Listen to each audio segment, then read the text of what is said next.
All right, guys, we got AJ here. Jay Christian, please start us off. What's up, mercenary? Jay Christian Gary of Focus Fights Audio speaking. How you doing? I'm doing all right, dude. Just wanted to basically ask. You fought 22 times inside either the Bellator cage or the Rising Fighting Federation ring. With this fight coming up against Clay Colliard, do you think it's a bit of a change of scenery coming into this new environment with the PFL? Definitely. It's a new environment, new new work partners, new house. But at the end of the day, everyone's had welcoming arms, loving welcoming arms. So it's been a very comfortable transition, and what better place to start off the first fight in Saudi Arabia. Uh, I see. Now, another question I want to ask, considering your experience, fighting in Rising, obviously you haven't fought there since New Year's Eve 2021. I mean, would you welcome the opportunity of fighting there again if the PFL or Bellator let you? Definitely, man. I've been thinking about it 24/7. Last purchase was a samurai suit. This time I want an R34. So definitely got to get back to Japan soon. I see, trying to be something other than Sasuke, Black Ninja, right? Yeah, I see. first fight I had to make a collectible memorabilia piece for myself. Now it's working toys, and I'm a big car enthusiast, so that's the Godzilla, so the R34 it is. Mm-hmm. And one more question before I pass it on to the rest of the panel. Clay Collier basically saying that he a gangster and that he can outmaneuver you when it comes down to this fight. I know you got your fans, you got your people. How do you think that this fight with Mr. Collier, the boxing veteran, will go? I think it's gonna be an entertaining fight, It's just for me, it's always the big question is if he's gonna come at me or not.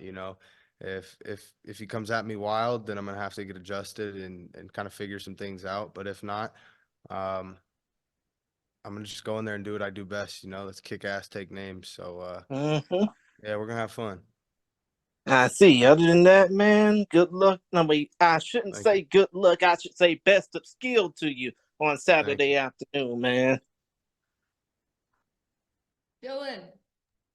What's up, AJ? Appreciate the time, man. Obviously, the MMA community is absolutely pumped for this fight. However, you've been in a lot of significant fights, a lot of fights where people felt like this.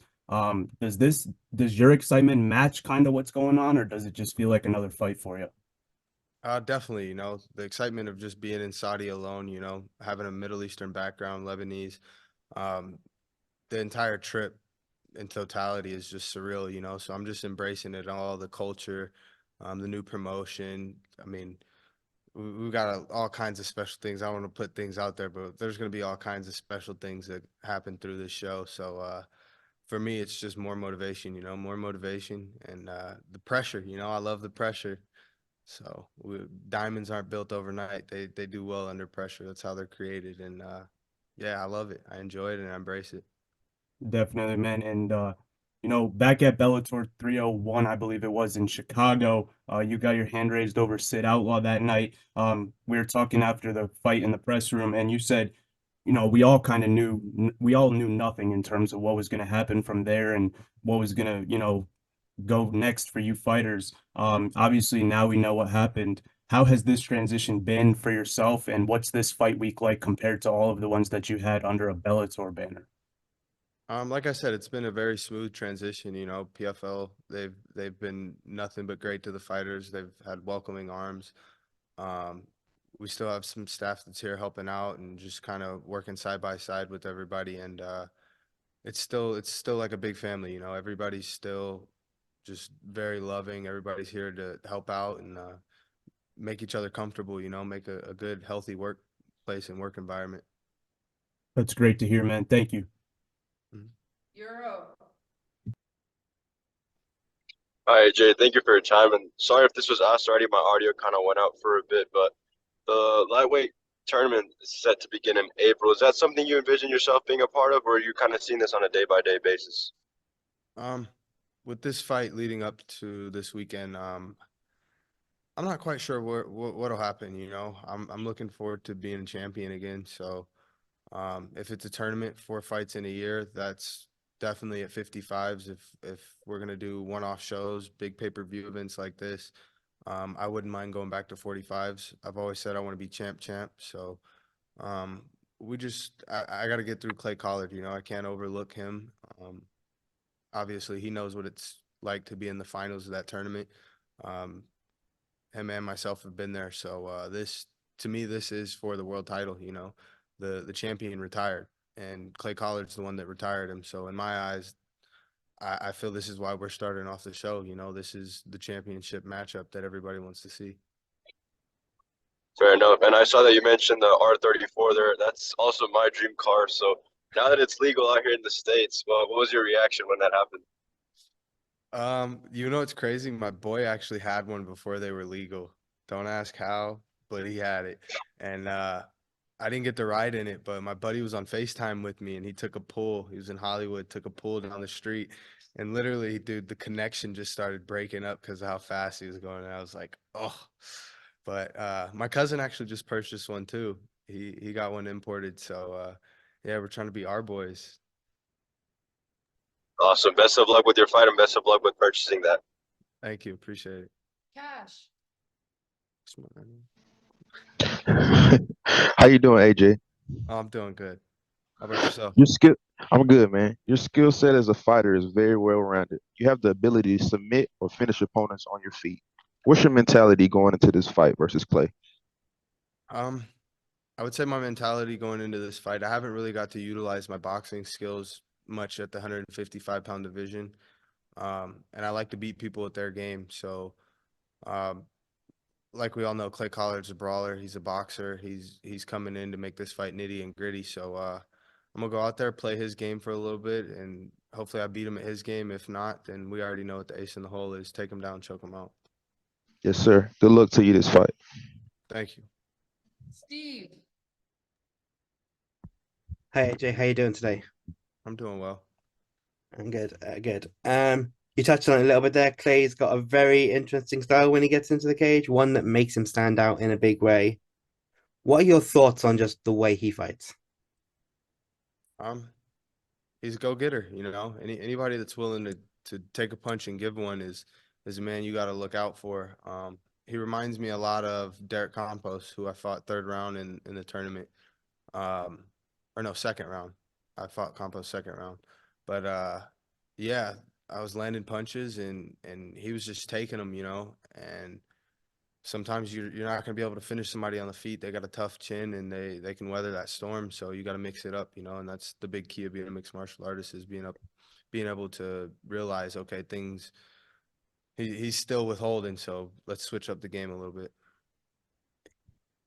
Obviously, you mentioned there, take him down, choke him out, but you're someone that's so technical. How do you think that kind of stylistically matches up with his style? I would just say my style in general, I'm just very well rounded. So it's kind of a bad matchup for anybody, wherever your weakness is. Periodically through the fight, I'll expose your weakness, you know, whether it's on the feet, on the ground, or wrestling. We're just gonna continue to pick at you until I see a loophole to expose you with. And away from your fight a little bit, I know your guy Anthony Taylor just had a big fight announced taking on Gabe Silver, the son of Anderson Silva. What are your thoughts on that? That's phenomenal, dude. He's needs to get his ass in the gym though. He's been lacking lately. He had some injuries and whatnot, so I'll give him a break. But yeah, he's been working, man. You know, you see his work ethic in the gym. He's been putting in the work, and the results have been there. Thank you, AJ. Best of luck at the weekend. Thank you. Mike. Hey AJ, really excited to see you get back in there and to start off 2024. What is the pride factor coming into this fight? Obviously, you know, you paid your respect to Clay Collard earlier, but with the PFL, the Bellator, the champs, you know, branding that it is, what sense of pride do you have coming into this event?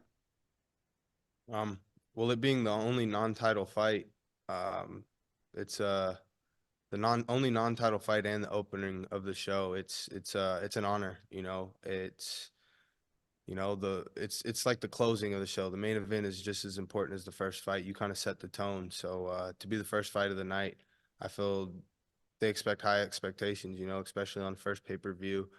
Um, it's gonna be a fun night, you know. That's one thing I will say, and I'm honored to be here in this present moment.